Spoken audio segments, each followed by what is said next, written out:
Salut, bienvenue dans ma chaîne Histoire du Soir. Aujourd'hui, je vais vous parler de l'histoire du prophète Joseph, prière et salut sur lui. Auparavant, je vous ai parlé de Noé, du prophète Noé, puis du prophète Mohammed et prophète Suleiman, prière et salut sur lui. Donc aujourd'hui, je vais vous parler d'une des plus spectaculaires histoires des prophètes, celle de Joseph. Et elle a commencé par un songe qu'a vu Joseph, où il voit 11 étoiles et la lune et le soleil qui lui prosternent. Il a raconté son songe à son père, qui est Jacob, donc qui est aussi un prophète. Alors, connaissant l'avenir et connaissant l'avenir de Joseph, lui a dit de ne pas raconter son histoire et ce rêve à ses frères parce qu'ils vont sûrement le jalouser. Et c'est ce qui est arrivé, donc il n'a pas raconté, mais ses frères n'ont pas aimé la préférence de Jacob pour Joseph et son amour très annoncé pour Joseph. Et elles ont comploté pour le tuer. Alors, ils ont convaincu leur père de l'emmener dans une balade, dans une promenade.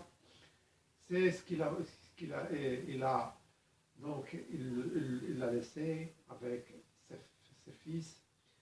Et au cours de cette promenade, au lieu de le tuer, ils ont décidé de le déposer dans le fond d'un puits.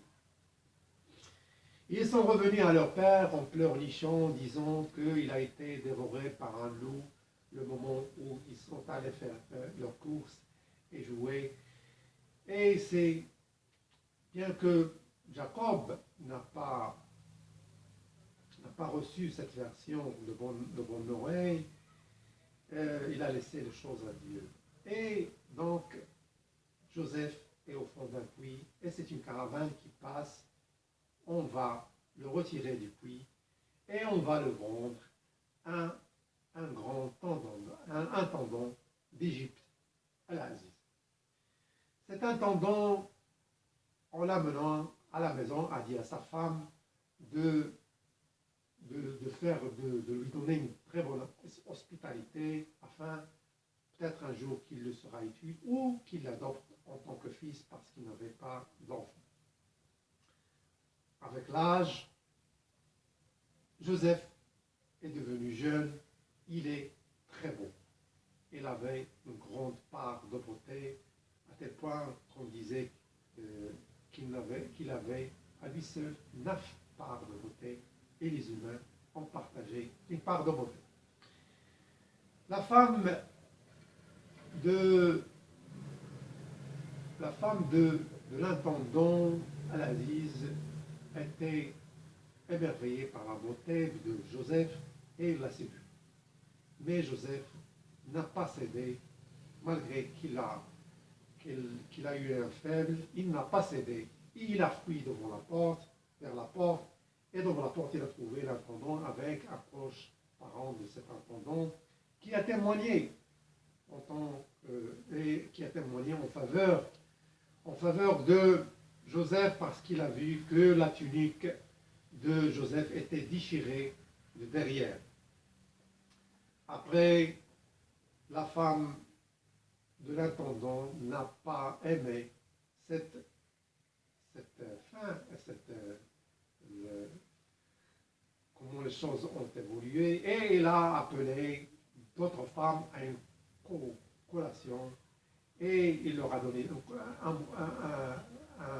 un couteau à chacune, et il a fait sortir Joseph devant eux. Quand ils l'ont vu, ils étaient très émerveillés, à tel point qu'ils ont dit: ce n'est pas un humain, c'est un ange. Non. Après, Joseph a demandé à son Dieu, pour ne pas tomber dans la grande séduction d'aller en prison. Et Dieu a exaucé sa prière, et il est allé en prison. Pendant quelques années, il est en prison et il appelait à Dieu, il a interprété les rêves des prisonniers. Parmi eux, il y avait deux valets. Un valet qui a vu qu'il pressait du raisin. L'autre, il a vu qu'il y avait du pain sur sa tête et que les oiseaux mangent de sa tête.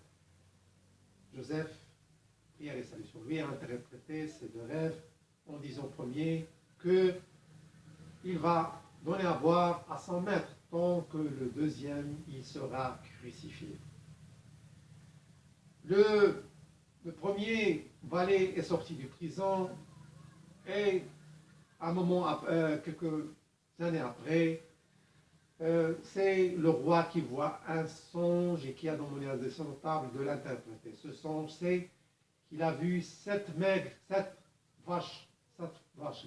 grasses vaches qui mangent de très maigres vaches et 7 épis verts et autant secs. Il a demandé à ses notables d'interpréter ses rêves, ils n'ont pas pu le déchiffrer. Et c'est de ce moment que ce valet s'est souvenu de Joseph et il est allé et demandé à son roi d'aller vers le prison pour interpréter ce rêve. Il a exposé le rêve à Joseph. Celui-ci lui a dit, je ne vais pas le interpréter tant que je ne sois pas sorti de ce prison parce que je ne suis pas coupable. Donc c'est ce qu'on fait et donc il a eu une promesse de sortie de prison et il a interprété ce rêve comme quoi il y aurait 7 années de bonnes récoltes qui auront suivi de cette année de sécheresse. Donc, quand le roi a entendu l'interprétation de ce rêve, il a appelé, il a demandé qu'on le fasse venir chez lui. Et quand on l'a bien entendu, il a entretenu avec lui, il a fait un entretien avec lui, il l'a approché et il l'a mis dans un grand poste. C'est qu'il est devenu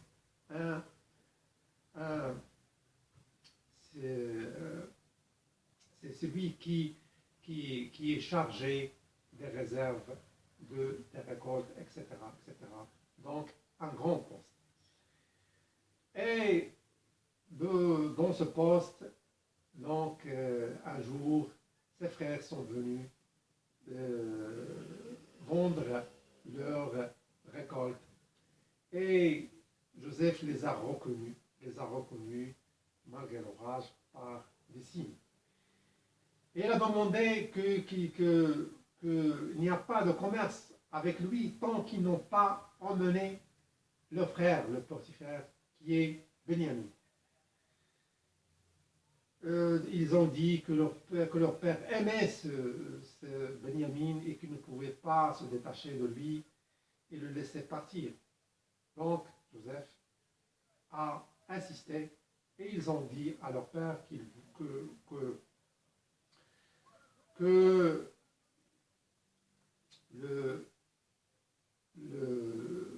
Joseph voulait de Benjamin.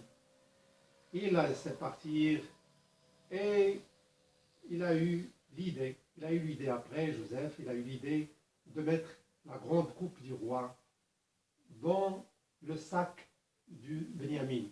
Et ils ont crié, ils ont appelé, ils ont crié qu'il y avait un voleur parmi eux, parmi les frères de Joseph. Ils ont demandé qu'est-ce qu'on a perdu. Ils ont dit qu'on a volé la grande coupe du roi. Alors ils ont dit, nous ne sommes pas venus pour voler, nous sommes venus pour faire du commerce.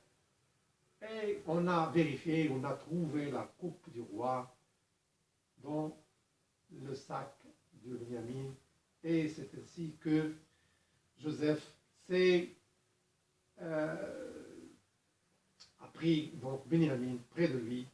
Et les frères de Joseph sont revenus les mains vides, sans Benjamin, malgré leur promesse à leur père.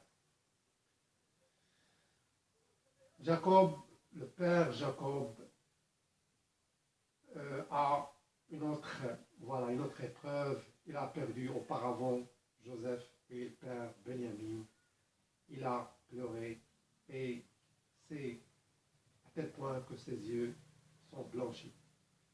Et il leur a demandé d'aller voir et de chercher Joseph et Benjamin et d'insister sur ça.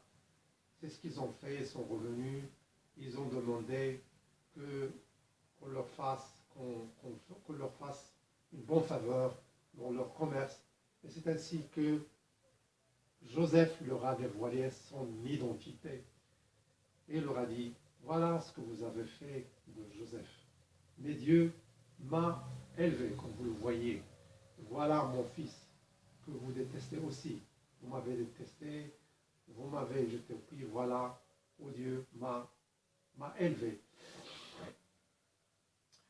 Mais Joseph, avec un grand cœur de prophète, il leur a pardonné et il leur a demandé d'apporter sa tunique à leur père Jacob et de la mettre sur le visage de son visage pour recouvrir sa vue qu'il a perdue à cause de l'affliction et de la perte de Joseph ainsi que de Benjamin. Donc ils ont amené cette tunique de Joseph, ils l'ont jetée sur le visage de Jacob, il a recouvert sa vue. Voilà, et Jacob leur a dit, vous voyez, je vous ai dit ce que je vous ai dit. Ils ont demandé que leur père leur pardonne, il leur a pardonné, et ils sont allés, donc ils ont quitté la campagne pour aller tous ensemble vers Joseph, vers la ville où se trouve Joseph. Joseph, prière et salut sur lui, a accueilli ses parents, son père Jacob et sa mère, ainsi que ses frères, au palais, à sa demeure. Donc, et il les a élevés, et il a élevé ses parents au trône. Et a dit à son père, voilà mon père, ce sont le songe que j'ai vu quand j'étais petit. Il a été, s'est réalisé, et leurs parents, ses parents, se sont prosternés, ainsi que ses fils, devant lui. Et c'est ainsi que le songe de Joseph s'est réalisé après tant d'années. Voilà mon histoire d'aujourd'hui. J'espère qu'elle vous a plu. C'est une histoire très belle, très spectaculaire d'un prophète qu'à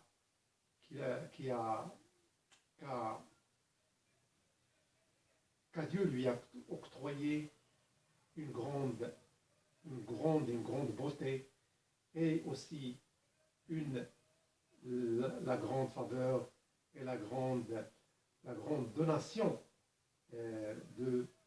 d'être prophète, un prophète parmi les prophètes avec tous les dons, parmi elles l'interprétation des rêves dont il était très connu. Et voilà, et parmi les leçons, c'est la jalousie. La jalousie, quand elle s'acharne dans le cœur, elle peut faire beaucoup mal. Donc, il faut éviter la jalousie. Et chacun a un don que lui a donné Dieu. Il ne faut pas jalouser, surtout entre les frères. Il faut aussi que les parents ne montrent pas beaucoup de préférence, bien que Jacob a montré sa préférence parce que Jacob était un prophète et prévoyait l'avenir de Joseph en tant que prophète. C'est pourquoi cette préférence. Mais dans le normal, les parents ne doivent pas créer une jalousie en préférant un enfant, un autre ou une fille, un garçon, etc., etc. Merci et à très bientôt. Assalamu